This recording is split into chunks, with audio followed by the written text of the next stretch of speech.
महर्षि वाल्मीकि जी ने रामायण की रचना की है और इस वाल्मीकि रामायण में हम सभी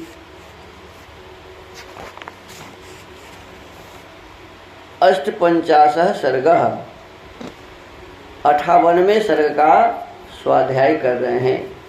पिछले दिनों बताया गया था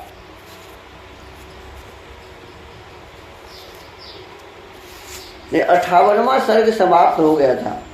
इसमें ये बताया गया था कि वो जो त्रिशंकु थे, त्रिशंकु पहले अपने गुरु जी के पास गए, वशिष्ठ जी के पास। उन्हीं के इक्ष्वाकु वंश के ही थे, तो उस वंश का गुरु जी थे वशिष्ठ जी। तो वशिष्ठ जी कहा कि मैं आपको शरीर सहित, उन्होंने कहा कि मैं शरीर सहित जाना चाहता हूँ स्वर्ग। तो उन्होंने कहा कि ऐसा नहीं हो सकता, आप नहीं जा सकते। तो फिर उनके पुत्रों के पास गया। 100 पुत्र तपस्या कर रहे थे वशिष्ठ जी के। पुत्रों ने भी कहा कि जब पिताजी ही मना कर दिए तो मैं कैसे करूँगा। तो उन्होंने कहा कि तब मैं विश्वामित्र के पास जाता हूँ। तो शाप दे दिया कि तुम चांडाल बन जाओ। अब चांडाल बन जाओ, तो ये चांडाल बन गए। अब बताइए, किसी के खाली कह देने से चांडाल बन जाएगा क्या? अरे कर्म से ना चांडाल बनता है। लेकिन लिखा हुआ है कि वो सत्यवादी थे, धर्मनिष्ठ थे, सदा अच्छा काम ही करते थे, और कहते हैं कि हो गया चंडाल। अच्छा काम करने वाला चंडाल हो सकता है? तो ये पाखंड के अंतर्गत है ये सब बातें। तो कहते हैं अब विश्वामित्र जी के पास आए और कहा कि मैं शरीर सहित जाना चाहता हूँ स्वर्ग, और आपके शरण में आ गया हूँ। अब मैं किसी के पास नहीं जाऊँगा। अब मैं आपके सिवा दूसरे किसी की शरण में नहीं जाऊँगा। दूसरा कोई मुझे शरण देने वाला है भी नहीं। आप ही अपने पुरुषार्थ से मेरे दुर्दैव को पलट सकते हैं।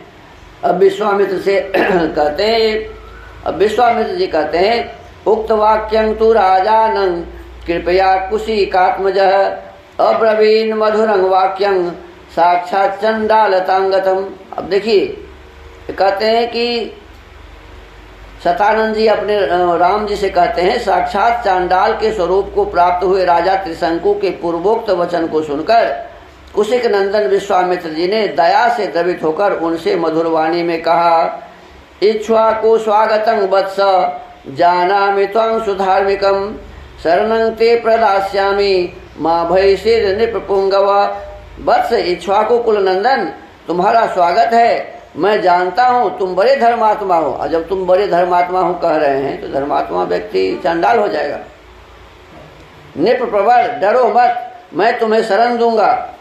अहमा मंत्रये सर्वान् महर्षीन् पुण्यकर्मणः यज्ञसाह्य करान् सराजंस ततो यक्षसि निर्वृतः। राजन, तुम्हारे यज्ञ में सहायता करने वाले समस्त पुण्यकर्मा महर्षियों को मैं आमंत्रित करता हूँ, फिर तुम आनंद पूर्वक यज्ञ करना। गुरु शाप्रकृतं रूपं यदिदं त्वयि वर्तते अनेन सह रूपेण स शरीरो गमिष्यसि हस्त प्राप्तमहं मन्ये स्वर्गं तव नराधिप यस्त्वं कौशिकम् आगम्य शरण्यं शरणागता।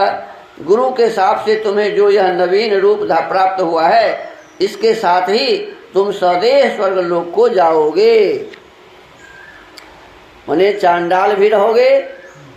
माने गुरु के तरफ दे दिया साप, साप से बन गया चांडाल। कहते कि तुम यज्ञ करो, मैं सारे महर्षियों को बुलाऊंगा और तुमको इस शरीर के साथ ही स्वर्ग भेजूंगा। नरेश्वर, तुम जो शरणागत वत्सल विश्वामित्र की शरण में आ गए, इससे मैं यह समझता हूँ कि स्वर्ग लोक तुम्हारे हाथ में आ गया है। एवं मुक्त्वा महातेजा पुत्रान् परम धार्मिकान् व्याधि देश महाप्राज्यान यज्ञ संभार कारणात्। ऐसा कहकर महातेजस्वी विश्वामित्र ने अपने परम धर्म परायण महाज्ञानी पुत्रों को यज्ञ की सामग्री जुटाने की आज्ञा दी। सर्वान् शिष्यान् समाहूय वाक्य में तदुवाचः सर्वान् ऋषीन् सवासिष्ठा नानयध्वं ममाज्ञया सशिष्यान् सहृदश्चैव सर्त्विजः सुबहुश्रुतान्। तत्पश्चात समस्त शिष्यों को बुलाकर उनसे यह बात कही, तुम लोग मेरी आज्ञा से अनेक विषयों के ज्ञाता समस्त ऋषि मुनियों को, जिनमें वशिष्ठ के पुत्र भी सम्मिलित हैं, उनके शिष्यों सुहृदों तथा ऋतुजों सहित बुला लाओ।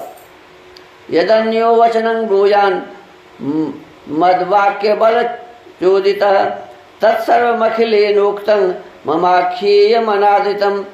जिसे मेरा संदेश देकर बुलाया गया हो वह अथवा दूसरा कोई यदि इस यज्ञ के विषय में कोई अवहेलना पूर्वक बात कहे तो तुम लोग वह सब पूरा पूरा मुझसे आकर कहना। तस्य तद्वचनं श्रुत्वा दिशो जगमुस्तदाज्ञया आजगमुरथ देशेभ्यः सर्वेभ्यो ब्रह्मवादिनः। ते च शिष्याः समागम्य मुनिं ज्वलित तेजसम् ऊचुश्च वचनं सर्वं सर्वेषां ब्रह्मवादिनाम्। उनकी आज्ञा मानकर सभी शिष्य चारों दिशाओं में चले गए। फिर तो सब देशों से ब्रह्मवादी मुनि आने लगे। विश्वामित्र के वे शिष्य उन प्रज्वलित तेज वाले महर्षि के पास सबसे पहले लौट आए और समस्त ब्रह्मवादियों ने जो बातें कही थी उन्हें सबने विश्वामित्र जी से कह सुनाया। अब इस प्रकार आज के इस वाल्मीकि रामायण के स्वाध्याय को यहीं विराम देते हैं। इसमें वशिष्ठ जी के पुत्र नहीं आएंगे, इसमें वो मना कर दिए होंगे। आगे बाद में इसकी कथा होगी और फिर उनको भी ये सांप दे के मारेंगे विश्वामित्र जी, और 100 शरीर इसको आकाश में भेजेंगे और स्वर्ग में, तो ये स्वर्ग में भी नहीं जाएंगे और नरक में भी नहीं रहेंगे, बीच में लटक जाएंगे। तो कहते ना ऊपर में त्रिशंकु है। हाँ, तब इसकी कथा आगे होगी। आज के हाँ आज के इस वाल्मीकि रामायण के स्वाध्याय को यही विराम देते हैं। ओम।